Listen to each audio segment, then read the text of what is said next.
everyone, assalamualaikum, ketemu lagi sama aku Yumi Apriandi. Sekarang kita bahas tentang pengalaman aku promil menggunakan obat penyubur atau pembesar atau apa sebutannya tuh pematang biar cepat matang sel telurnya. Jadi aku pernah konsultasi ke dokter.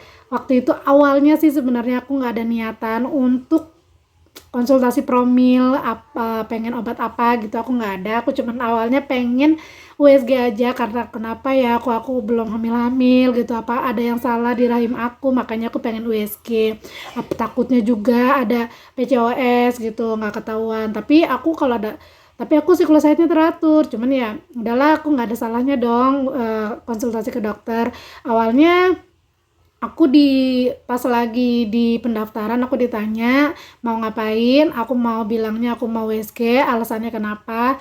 Alasannya aku langsung ya dengan polosnya aku sebenarnya pengen hamil lagi gitu. Terus kata dia, kalau pengen hamil lagi jangan WSG bu, mendingan WSG transvaginal. Kalau WSG biasa yang 2 dimensi itu tidak bisa mendeteksi secara jelas. Kalau USG transvaginal nanti kita bisa melihat kondisi secara jelas dari kondisi rahim kita gitu katanya. Aku nggak tahu tuh awalnya USG transvaginal itu seperti apa. Ya udah aku iyain aja, emang harganya beda ya dengan USG biasa.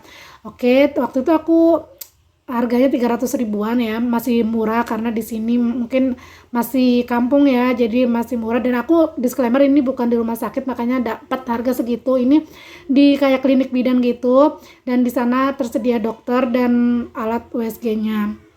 Nah, terus aku ke dokter, aku bilang, kenapa ibu, aku pengen hamil lagi dok, dan niatnya pengen tahu aja kondisi rahim aku kayak gimana. Kok aku susah hamil ya, bukan susah hamil ya, bukan, aku kok nggak hamil ya setelah aku udah punya anak satu, aku pengen nambah lagi dok gitu. Terus akhirnya dicek, dan jadi USG transvaginal itu vagina kita dimasuki sebuah alat, jadi tenang aja, nggak sakit. Alatnya itu akan dikasih kayak pelumas gitu, terus dimasukin sama bukan sama dokternya ya, pasti sama perawatnya. Jadi kalian jangan takut malu atau gimana. Tadinya aku juga malu karena dokternya cowok, pas kebetulan itu dokternya cowok.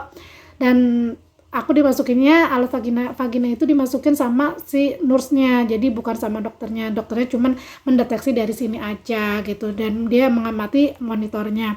Setelah itu nah ini USG-nya, hasil USG aku ini ada sel telurnya. Dan aku juga lupa menanyakan, kalau misalnya kalian ingin USG transvaginal untuk mengetahui kondisi rahim kalian, ada baiknya kalian menanyakan secara detail ya, ukuran sel telurnya itu berapa diameternya kan. Tanya lagi kira-kira minimalnya untuk gampang dibuahi itu ukurannya berapa, sel telurnya itu minimal ukurannya berapa dok biar gampang dibuahi. Kan kata kalau nggak salah 1, berapa mili gitu ya, sel telurnya gitu, baru bisa gampang dibuahin gitu. Karena ada dokter bilang kalau sel telur kita kecil-kecil itu yang membuat kita susah hamil juga gitu.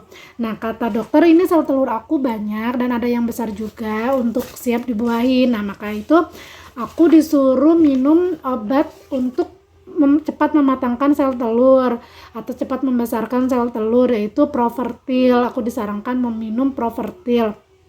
Nah, karena aku di situ belum, pas USG itu masih jauh siklus haidnya, mendapatkan haidnya, aku disarankan sama dokter, oke, takutnya bulan ini ibu berhasil untuk mendapatkan momongan, makanya aku cuma dikasih resepnya aja Profertilnya. Nanti ibu bisa beli di apotik saat ibu mengalami haid gitu, karena obat Profertil ini diminum saat hari haid pertama atau hari haid kedua. Lain dokter lain ya ngasih ininya.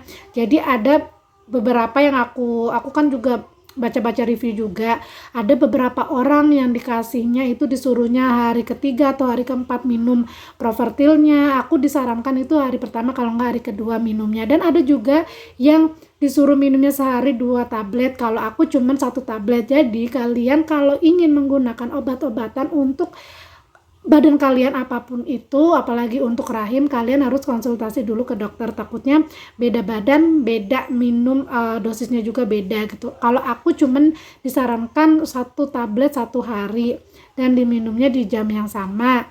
sama hampir kayak pil KB ya, minumnya di jam sama, 1 hari 1 tablet, dan aku diminumnya saat haid pertama sampai haid hari pertama haid atau hari kedua haid sampai hari kelima sampai hari keenam haid. Jadi cuman minumnya 5 tablet aja. Jadi selama haid aja selama haid, aku jadi belibet begini sih. Selama haid aja minumnya gitu. Jadi selama haid 5 hari minum. Harga obat Profertil itu aku beli di apotik sekitar 1 tabletnya itu 9.000 lebih, karena 9.000 lebih ya. Enggak deng, 5 tablet itu aku hampir 100.000. Jadi berapa tuh? Berarti hampir 20.000 ya, hampir 20.000 obat Profertilnya 1 tabletnya itu, lumayan ya. Cuman kita setiap bulannya cuman minum 5 tablet aja.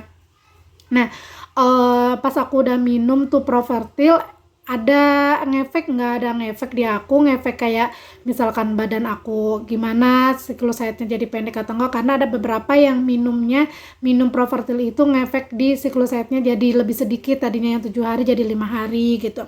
Aku minum tuh selama 5 hari, terus aku setelah haid aku suruh sama dokternya rajin berhubungan 2 hari sekali. Aku kan nawar, kalau seminggu 2 kali gimana dok gitu kan. Terus kata dokternya, jangan, harus 2 hari sekali. Pokoknya ibu selesai haid hari ini, terus nanti malam bisa berhubungan. Pokoknya 2 hari sekali gitu. Pokoknya rajinin berhubungannya gitu. Oke, aku rajinin, cuman mungkin 3 hari sekali. Ya nggak tentu ya moodnya gitu. Karena kalau kita paksakan untuk kayak ayo kita berhubungan biar kita jadi dapat anak, kita harus dapat. Padahal kayaknya hubungan itu kayak apa ya, kalau ditargetin begitu kayak nggak enak aja gitu. Terus udah tuh aku udah berhubungan, bulan berikutnya aku kira telat nih, beneran telat. Biasa payudara aku kalau mau haid itu seminggu sebelum haid itu udah merasa nyeri, dan aku kok belum nyeri. Alhamdulillah nih aku berhasil gitu kan. Terus ternyata siklus haid aku mundur seminggu. Aku nggak mengalami payudara sakit, terus nggak mengalami perut kram, karena biasa itu yang awal mula. Kalau PMS itu aku pasti ngalamin seperti itu, dan itu aku nggak ngalamin, tiba-tiba aku haid aja. Oh ya udahlah, nggak jadi, nggak apa-apa, mungkin emang aku kurang kali ikhtiarnya, harusnya itu aku mencoba lagi, minum lagi. Tapi karena aku kayak ini nggak berhasil deh, aku cukup kayak nyoba sekali udah gitu, apa akunya ya yang kurang gitu. Aku pengen nyoba lagi, dan ada yang bilang coba didampingin, jangan Profertil doang, minum Profertil juga sama minum Folavit vitamin E-nya juga. Jadi Folavit itu diminum saat pagi hari setelah makan, sudah sarapan gitu kita minum Folavit sama vitamin, kalau bisa kayak vitamin minyak ikan atau vitamin kayak B kompleks gitu. Terus nanti malamnya kita baru minum vitamin E gitu. Cuman aku enggak, kemarin itu aku cuma minum Profertil doang.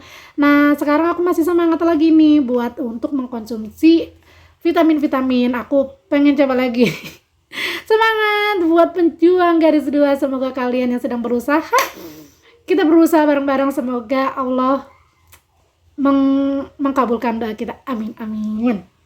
Oke, berikut pengalaman aku menggunakan Profertil. Semoga kalian kalau ingin promil-promil apapun kalian konsultasi ya ke dokter. Jangan lupa itu, kalau kalian pengen promil-promil yang alami ya kalian nggak usah ke dokter, tapi kalau kalian ingin mengkonsumsi obat atau pil KB kalian harus konsultasi dulu. Oke, bye bye, terima kasih sudah nonton videonya.